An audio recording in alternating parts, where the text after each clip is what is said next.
Well, we left off with this big controversy and confrontation between Laban and Jacob as Jacob's trying to run away and go home, and he's just fed up and sick and tired of not being treated right, and so he leaves. But before they leave, they were confronted by Laban, who caught up with him and then did this covenant thing at the end where then they kind of part supposedly on good terms. But I got into the Wrestling with Angels book by Naomi Rosenblatt, who gives a kind of psychological analysis of the dynamic, and I found that it was very interesting and might be insightful to get something out of this that speaks to us instead of just some old Bible stories that don't make much sense because they're in a time and an age and culture and customs that we don't understand. Hush! Anyway, did it work? No. Anyway, Rosenblatt, in Wrestling with Angels, gives us some psychological reflections on Jacob's growth and development from the story of this parting with Laban.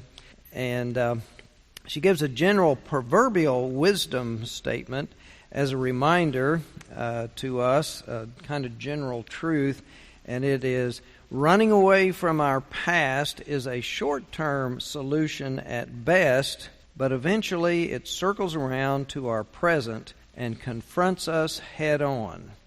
Now she says Jacob is an example that as long as we run away from conflicts and confrontations, we flee from the opportunity for personal transformation.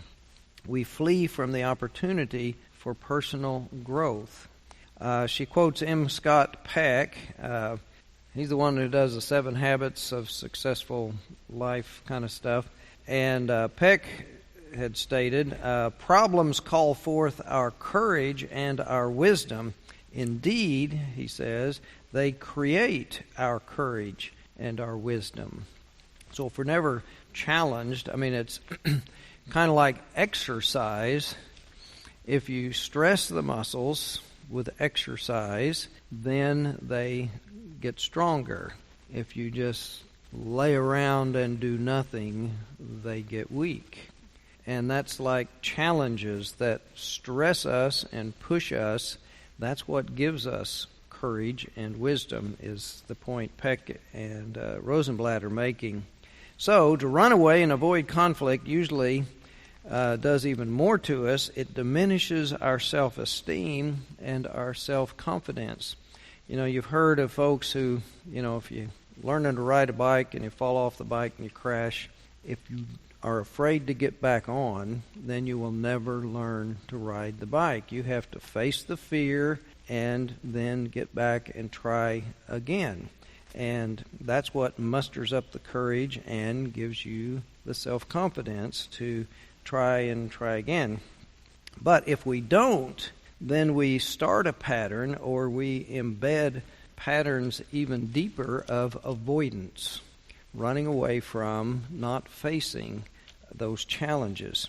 So, in this story, she sees that when Laban catches up with Jacob, Laban continues his pattern of bullying and intimidation. You know, right off the bat, he claims his superior status of ownership and therefore control over Jacob and all that Jacob has. His wives, his children, the flocks that he has earned over the years. But Laban is still claiming that he owns them, and he even threatens Jacob with a reminder that he has this power to harm him, because Jacob gathered up all of his sons and servants and went after him with this kind of armed force.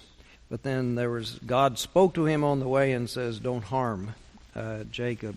But anyway, after then he makes this charge or accusation that you've stolen from me. And then he doesn't ask permission so much as just starts violating Jacob's privacy and his private space by tearing apart all of his possessions, looking for stolen goods. And then when he doesn't find anything, then Jacob blasts him and with his rage at this indignity that he's put upon him. But Rosenblatt defines that Jacob response with this anger, this blast back at Laban, as impotent rage. She gives it a term, impotent rage.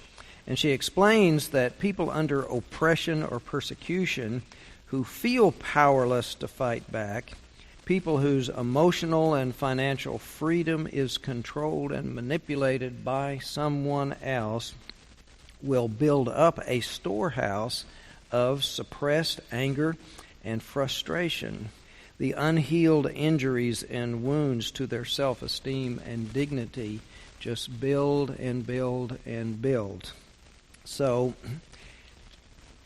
I don't think very many of us here have probably been in such a controlled and manipulated environment as Jacob was, but there are many people today that are caught in domestic situations of really feeling oppressed and abused in these domineering and controlling environments.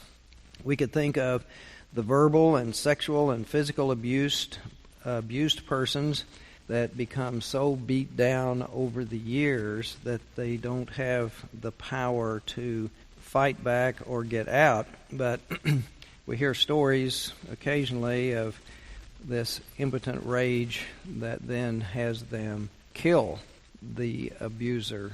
They make movies out of it. But anyway, we could think of the girls in the news who had been kidnapped and held hostage for years.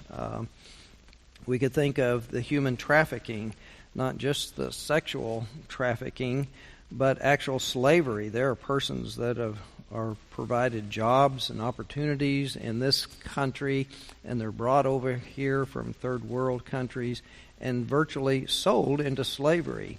They become maids, locked up, isolated, confined in people's homes and apartments, and they have no way of escaping. So their lives sometimes are so controlled and they're beaten and abused because they feel they have no recourse. They're told that if they don't obey and submit, then they'll be either thrown out on the street, they can't speak the language, they have no connections, resources, they have no idea of what is out there, or they'll be sent back, or even killed. Nobody knows they're here, nobody knows their name. We can kill you, dump you somewhere, and that's the end of it.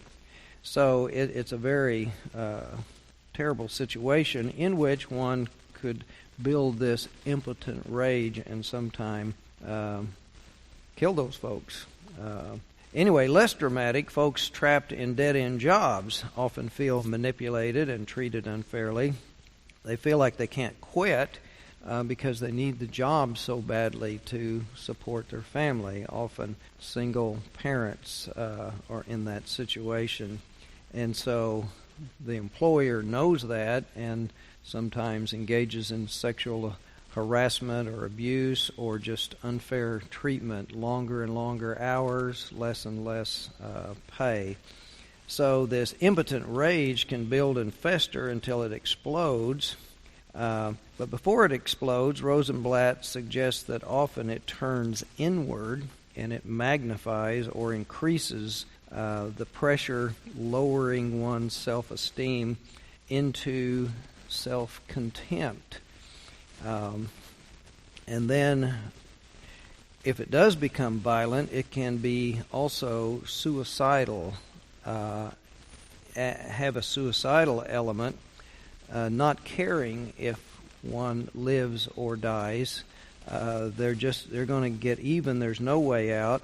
So the rage explodes, and So they're going to take down the abusive person with them, or the imagined or believed abusive system down with them. They may want to burn down the factory or whatever. Now, I don't know enough about it, but I'm wondering if that was part of the guy in Oklahoma City who beheaded the woman, because there was so much. What little I heard about it, he wasn't happy in his job, and he was, that's what really triggered it, was this unhappiness at work, and obviously he didn't have it all together, and he was emotionally disturbed, but it seems like this impotent rage may have been a part of his striking back. And we have young people who want to join ISIS or ISIL, turning to the violent Muslim sects as a way of striking back at a culture and society that they believe is the cause of their problems. And the main elements of this impotent rage is feeling trapped and powerless in the face of perceived and unfair, unjust treatment and oppression and abuse, not only to oneself, but maybe to one's minority group. In the Ferguson area, we see, and we're reading about a feeling of suppressed, lost opportunity and discrimination and so forth as boiled over into this anger and rage by some that have turned violent. Most are nonviolent, but something is boiling over emotionally to create so much public demonstration. So anyway, this impotent rage seems to be a realistic thing that we can see in our world today, and not just something that Rosenblatt made up to apply to this story. She says, Jacob's anguished outburst when Laban searches the camp for stolen goods is a classic example of long repressed and unexpressed and unreleased rage. But the added insult to Jacob was the implication that he was a thief, a common criminal, accused and presumed guilty, not innocent until proven guilty, but guilty until proven innocent. I mean, he was guilty, and he's going to search and find, but he doesn't find, so then he gets proven innocent because Laban couldn't find the household idols or anything else. But Jacob still could be feeling guilty within himself. You know, sometimes when people explode or get mad really quickly about something, often there's something else lying in there, and this issue that sparks it hits a nerve that's connected with something closely associated. And in this case, we know that he had run away from his home because he had been a part of stealing the blessing from Esau by this trick. And he confessed that when he first got there. And so we know in this story, and the psychology of it is that Jacob could still be dealing with those feelings and issues. But not only that, there's the aspect of his feeling rejected by Isaac, never really appreciated, not the loved one. He's not the favorite, and he feels unloved and unappreciated by Isaac. And then he's gone off, and he hoped that Laban would give him this acceptance and become like a surrogate father to him, and then that has failed. And so all of that hurt and feeling of rejection and He's just saying, what is my crime? What have I done to deserve all of this rejection? Look how hard I have tried to win your approval and win your acceptance. I did, all of that day and night out into the elements, even when the wild animals would kill one of the sheep or goats, I would assume the loss. I took that upon myself, and that I took such good care of your sheep that no babies were lost to miscarriage. He repeats this whole issue. So the lesson or the message to us in this sense of looking at Jacob's feelings of guilt and unworthiness, the lesson to us is that within our families and work associates sometimes, the more passive ones who seem to keep going along to get along may be processing in their heart and mind feelings of resentment and building bitterness that might build into an impotent rage someday. And it may never explode, but what happens in relationships is resentment and feeling undervalued diminishes one's feeling of really belonging and feeling a part, and eats away then at one's feelings of love and affection toward the others. If one doesn't feel valued and respected and wanted, then that eats away and builds up often into this rage, or at least it kills feelings of friendship and affection and love.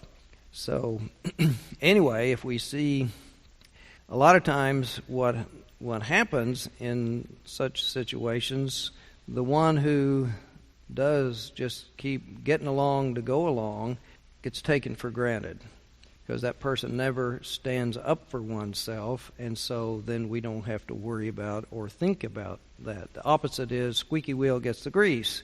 Well, unsqueaky wheel doesn't get any grease, doesn't get any affection, doesn't get any respect. So squeaky wheel sometimes is a positive thing.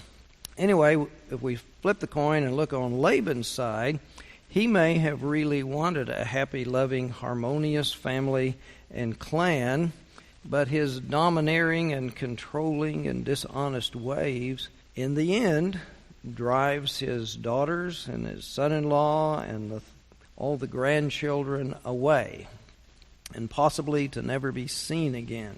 So he was practicing that tight-fisted, controlling, domineering methods to get his way instead of cooperating and winning their cooperation and having a more harmonious understanding. We know if we've raised children and we cannot win their cooperation and we force them by whatever means to do the chore, then you've heard of the expression passive-aggressive, or just doing the minimum to get by instead of really embracing the task and wanting to do their best. It's difficult, but that's part of human relations. If we learn how to do it well, then things are happy and harmonious. But Rosenblatt moves on to discuss the dynamics of the truce and the treaty between Jacob and Laban. And after Jacob blasts Laban and pleads his innocence and his long-suffering virtues, Laban relents, also remembering God said, do not harm him. So he doesn't have any more options, it seems. So he says, yet what can I do? Come, let us make a pact between you and me. So symbolically, she suggests the gathering of stones and making a mound may be a way of symbolically burying all the old grudges and hurts and resentments, kind of burying the hatchet that we use in our culture. She comments that this was actually a reconciliation of sorts. And then she suggests that there's a real significance in reconciliation that can be achieved without getting to a deeper level of forgiveness and a rebuilding of a relationship. That reconciliation can be a step along the way. What she points out is that reconciliation demands tolerance and self-restraint, but not necessarily love and forgiveness. People can be reconciled to kind of get along and keep the peace without there really being a deeper discussion and a deeper way of forgiving and rebuilding the love and the trust in the relationship. Now, this last year or so, I was made aware, I can't remember where it was, but someone was giving a talk and really pointed out that tolerance is not the goal of human relationships between groups and parties. It's a step along the way because tolerance, it's better than hostility and aggression and violence, but tolerance just means I will put up with something. I will not fight back. I will put up with something. I will make allowances for something, but I still don't like it. I will just tolerate it. But it doesn't mean I'm going to welcome it. It doesn't mean I'm going to embrace it.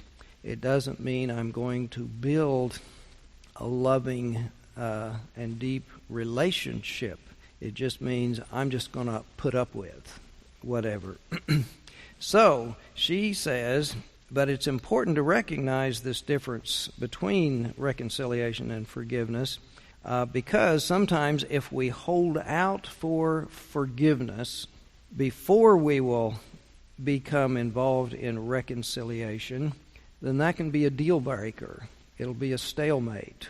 Nothing happens. We still have a Cold War or hostility if we get close to each other, because a part of the forgiveness part is that somebody has to confess and say, I'm sorry, it was my fault.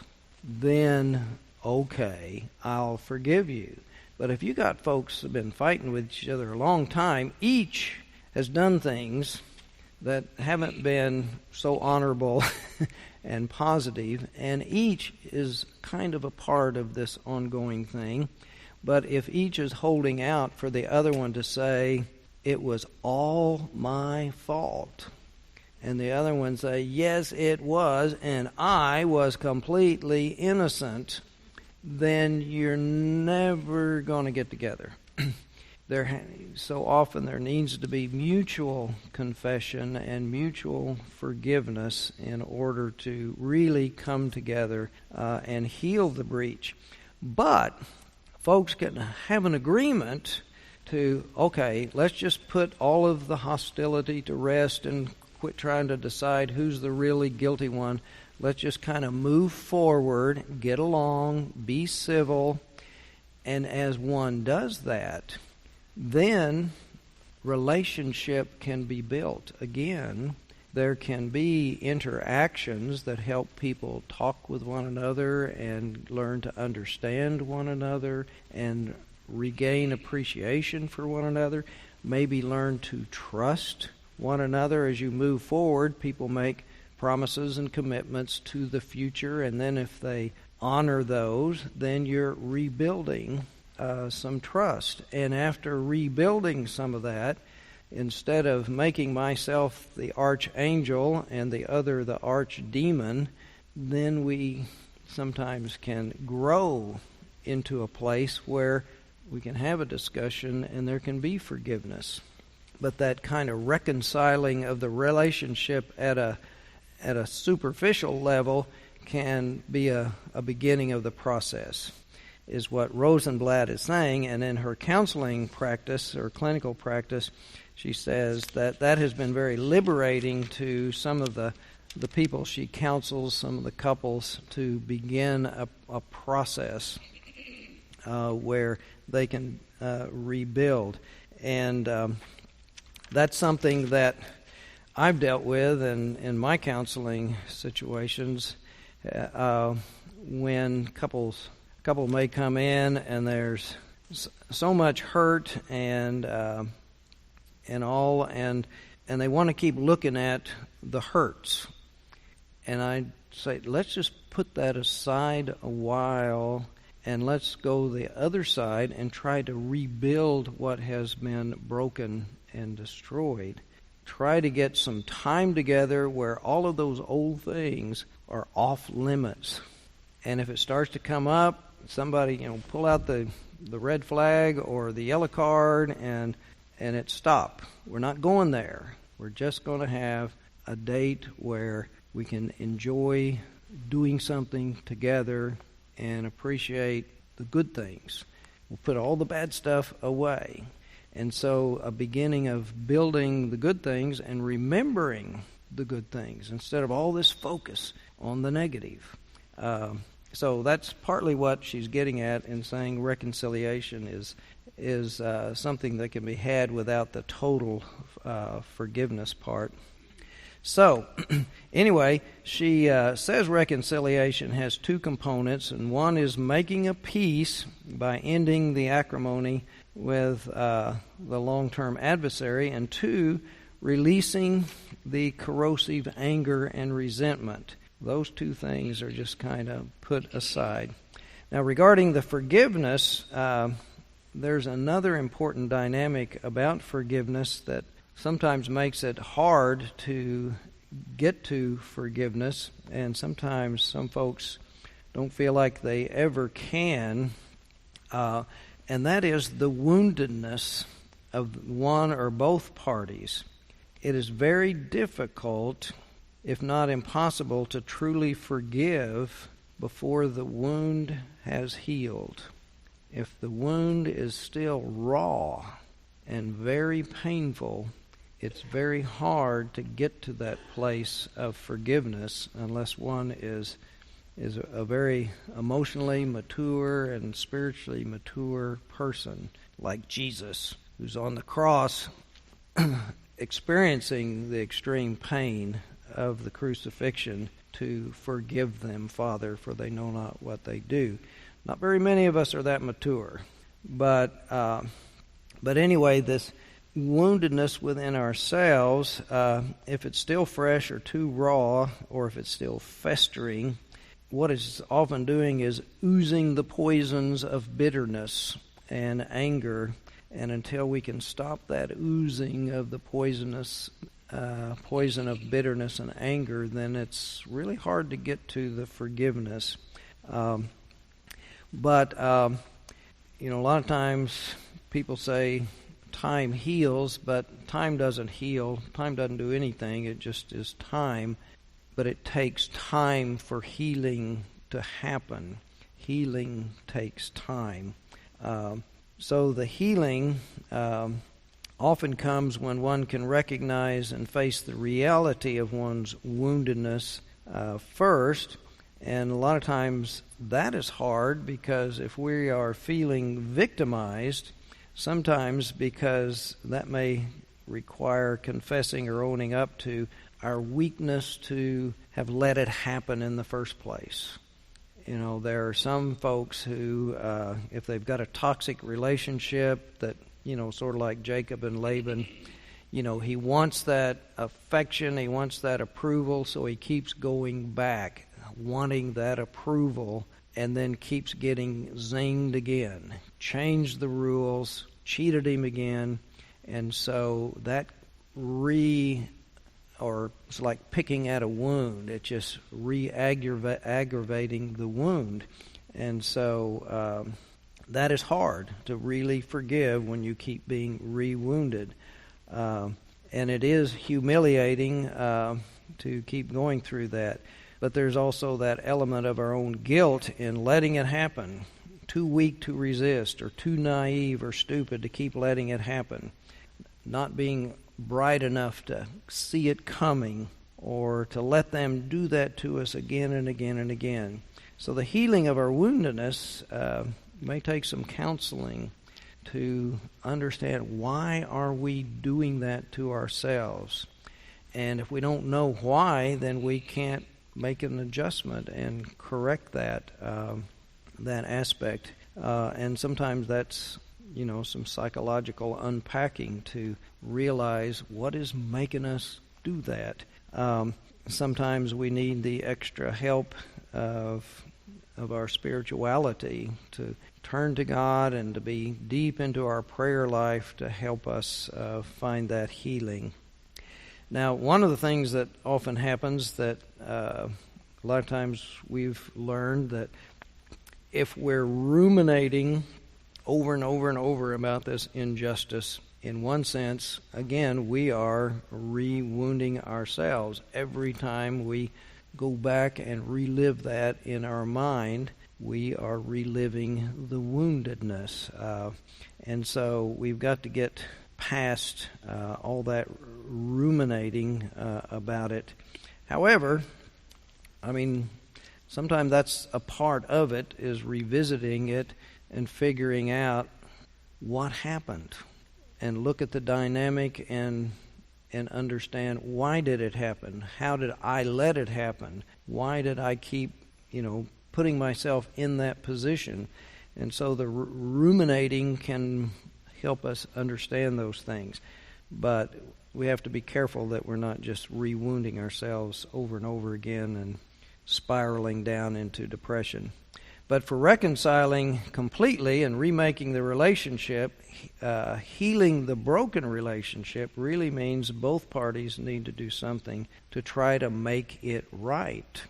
If something's broken, then it takes both parties to work on rebuilding it together, to replace or restore what's been broken or lost, to make it stronger.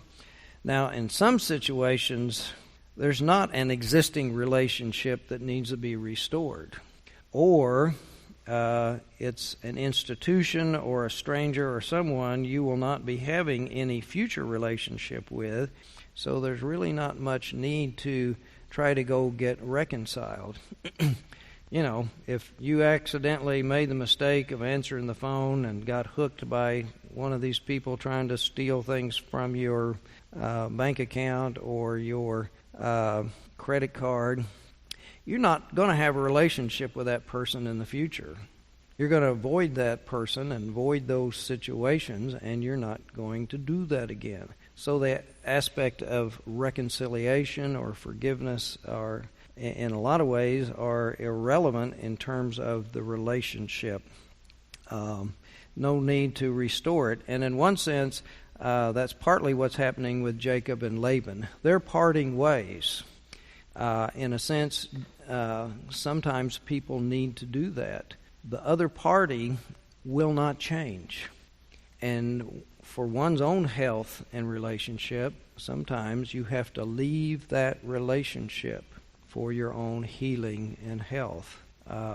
It just what needs to be done. Now, sometimes that can be leave it for a while, get strong, get mature, and then you can go back to it as a different person because you've grown, you've matured. And in a way, that's kind of what Jacob does. He runs away, and that's an act of courage, in a sense, of breaking away. But then when he stands up to Laban, he is a different person. But what he's realizing is Laban's not changing. There's no future to that relationship. And besides, God told me to go home. So I got to go home. So goodbye, Laban.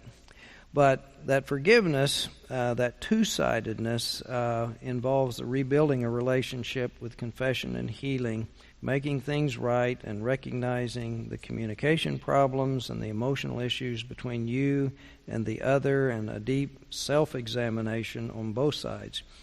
But Jacob and Laban's relationship is not going to be that. They part peacefully without having a big fight or war at the border, and so it seems like all things are okay in a sense. But Bruce Vauder's commentary, he suggests that there is an old cult legend that may lie underneath these rituals of the covenant in the story. In other words, the redactor is putting together this story trying to deal with the patriarchs who are going to be leaders of the children of Israel and form their understanding of who they are. But in telling the story, there were elements that he could use from the Yahwist and the Elohist and the priestly version, and from their versions they had picked up some cult stories and legends and adapted them to fit this situation, a lot of times taking the name of a tribe and making it an individual and turning it into an individual story. But Vatter's commentary says that these rituals of the covenant between Laban and Jacob suggest from the Elohist source that earlier Laban had been called an Aramean. Someone pointed that out. Why was he an Aramean? And he says this may be the connection here in suggesting that there was an ancient boundary agreement between the Arameans and the Israelites. So an old story of where they decided they would not invade each other's property and that they would live in peace as long as they each upheld their part. There's other evidence that comes from the Yahwist sources that suggests Laban and Jacob's covenant story may be rooted in a non-aggression pact between Aram and Israel. And Vatter reminds us that this particular stretch of property where they were meeting was some real estate in the Holy Lands that has always been in contention between different groups. It just seems to be a place where the different groups and tribes keep rubbing up against each other and creating much conflict. But anyway, those were some aspects that Von Rad and Rosenblatt did not lift up. But there's a real interesting... Well, before I move on, any questions, commentaries about what I've just shared? Anybody have some impotent rage you want to let out and and tell us how awful someone has been who's persecuted you or observed? Okay. So we move on, and we're at chapter 32. Well, anyway, it says the last verse in 31, early in the morning, Laban rose up, kissed his grandchildren and his daughters, and he blessed them.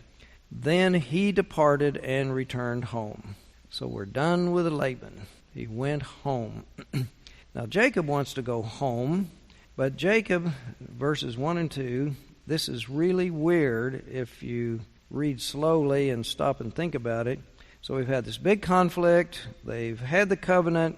Laban rises early, kisses everybody except Jacob, and he goes home. Jacob went on his way. There's a phrase or a clause. And the angels of God met him. Boom. The angels of God meet him. Wow. That should be a big story. I mean, it's headlines. 6 o'clock news. Angels of God met him. Full story at 6 o'clock, Tune in. We're going to tell you all about it. Angels of God met him. And when Jacob saw them, he said, "This is God's camp." So he called the place Mahanaim. And Jacob sent messengers before him to his brother Esau. I mean, there's nothing else. It goes back to he's going off to sea. Angels of God meet him. What's going on here? Well, what they tell us is they have the redactor has slid in this little account, and it is a way of giving this place a name. This is God's camp. See, Jacob reflects, if I'm meeting angels here, then that's a sign, that is an experience of the divine presence in this place, this camp. So that's a significant event. I'm going to give it a special name. So when events create the need to give a place a special name, that's called the etiology, the origin of a name for a place. And so later on in several places, and I'm not going to list them now, this place is significant in the history of the children of Israel. We will come back to it later. What was the rabbi's word when we hear a name? It wasn't boing, or it was some word like that just makes a bell or a sound in our head, that familiar. Well, no, it was, that's in the scripture text. He used a contemporary word. When the rabbis here, yeah, but it just bong. I mean, it was like bong or gong or some little alarm that tells your memory, I need to pay attention to this, because this is one of those repeating words or places or names or themes, and it's left me. It's left you all too, so I guess it's not, it was something like that.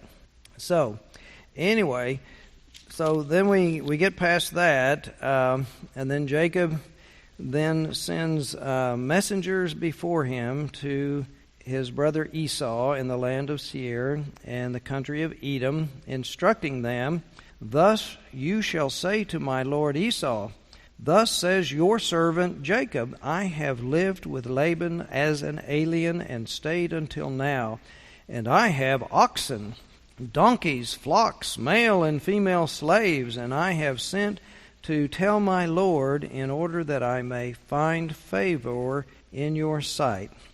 And the messengers then returned to Jacob, saying, "We came to your brother Esau, and he is coming to meet you, and 400 men are with him." Does that sound encouraging? That sounds threatening. Then Jacob was greatly afraid and distressed.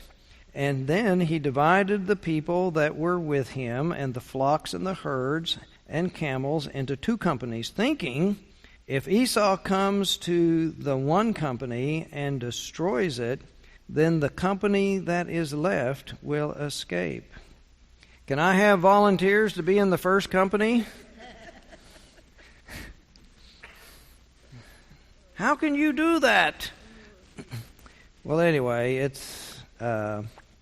Jacob said, "O God of my father Abraham and God of my father Isaac, O Lord, who said to me, return to your country and to your kindred, and I will do you good. I am not worthy of the least of all the steadfast love and all the faithfulness that you have shown to your servant. For with only my staff I crossed this Jordan, and now I have become two companies. Deliver me, please, from the hand of my brother, from the hand of Esau, for I am afraid of him. He may come and kill us all, the mothers and with the children. Yet you have said, I will surely do you good and make your offspring as the sand of the sea, which cannot be counted because of their number." So he spent the night there. And from what he had with him, he took a present for his brother Esau, 200 female goats, and 20 male goats, and 200 ewes, and 20 rams, 30 milk camels, and their colts, 40 cows, and 10 bulls, 20 female donkeys, and 10 male donkeys. That's a lot of stuff. And these he delivered into the hand of his servants, every drove by itself. I guess every group of those numbers became a drove by itself. And he said to his servants, "Pass on ahead of me and put a space between drove and drove." And he instructed the foremost, "When Esau my brother meets you and asks you, 'To whom do you belong?' Where are you going? And whose are these ahead of you? And then you shall say, They belong to your servant Jacob. They are a present sent to my lord Esau. And moreover, he is behind us. And he likewise instructed the second and the third, and all who followed the droves. You shall say the same thing to Esau when you meet him, and you shall say, Moreover, your servant Jacob is behind us. For he thought, I may appease him with the present that goes ahead of me, and afterwards I shall see his face. Perhaps he will accept me. So the present passed on ahead of him, and he himself spent the night in the camp. The same night he got up, and he took his 2 wives, his 2 maids, and his 11 children, and he crossed the ford of the Jabbok. He took them, and he sent them across the stream, and likewise everything that he had. Jacob was left alone, and a man wrestled with him until daybreak. When the man saw that he did not prevail against Jacob, now this is the story that's talking about where we referred to it earlier. We thought of Jacob being a rather frail and weak kind of milquetoast that just hung out in the tents with his mom, but yet, when he gets there, he lifts the rock and he lifts these stones to make and pour oil on them, and now here he's prevailing against God or this angelic figure or whoever it is, up to our imagination. Anyway, he is prevailing, he's winning, but then the person that he's wrestling with struck him on the hip socket, and Jacob's hip was put out of joint as he wrestled with him. And then he said, Let me go, for day is breaking. But Jacob said, I will not let you go unless you bless me. So he said to him, What is your name? And he said, Jacob. Then the man said, You shall no longer be called Jacob, but Israel, for you have striven with God and with humans, and have prevailed. And then Jacob asked him, Please tell me your name. But he said, Why is it you ask my name? And there he blessed him. So Jacob called the place Peniel, saying, For I have seen God face to face, and yet my life is preserved. The sun rose upon him, and he passed Peniel, limping because of his hip. Therefore, to this day, the Israelites do not eat the thigh muscle that is in the hip socket, because he struck Jacob on the hip socket at the thigh muscle. Okay, there's a lot of stuff in there that we will be looking at in the times that come ahead. Is there anything in there you want me to pay particular attention to that you've heard of before that you've always wondered about? Anybody never heard that story before? It's pretty familiar, and it's a very, very, very important story. In seminary, we're often have to deal with people writing their papers about that story, trying to get an insight, because this is a very critical story about faith and who God is and who the people of Israel are and our relationship with God and our finding our identity. I mean, there's so many things in this particular story that's a transition point, a change point, because when Jacob leaves, he's one guy, and he has a lot of experiences, but this encountering God, or the angel, or whatever we want to call it, I mean, he seems to say it was God, because I've seen God face to face. But it was in the dark. You didn't get a clear image. That he gets a new name after this really strong wrestling. And then the question of who's he really wrestling with? Is it God or is it his own self, his conscience? A lot of questions to work on about that, but that's a big transition point of his character and personality as he goes to meet Esau and then to become and fulfill his role as a patriarch of the people Israel.